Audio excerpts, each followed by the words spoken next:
বউ, আমি মাধ্যমিক পরীক্ষা দিতে যাচ্ছি, আশীর্বাদ দাও। বউকে প্রণাম করছে, উনি 20 বছর ধরে মাধ্যমিক দিচ্ছে, একবারও পাস করে না ঘোড়া। হ্যাঁ, আমার বাবা বলেছে জীবনে যতই ঝড় আসুক এক জায়গায় শক্ত হয়ে দাঁড়িয়ে থাকতে হয়। থাকো তুমি দাঁড়িয়ে, আমি চললাম বাপের বাড়ি।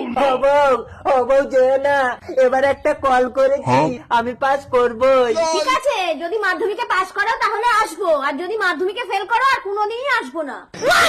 পাস না করতে পারলে বউ আর আসবে না। বইয়ের পাতা ছিঁড়ে নিয়ে গিয়ে দেখে দেখে সব লিখবো, জুতোর মধ্যে ঢুকিয়ে নেই, আর এটা প্যান্টের মধ্যে। এবারে আমি 100-র মধ্যে 150 নাম্বার তুলবো। যাই, পরীক্ষা দিয়ে আসি। বউ, ভালো পরীক্ষা দিয়েছি, ফার্স্ট হবো। তুমি বাড়ি চলো। কি পরীক্ষা দিয়েছো? বাংলা। এই তো, এই টুকলি দেখে আমি সব লিখেছি।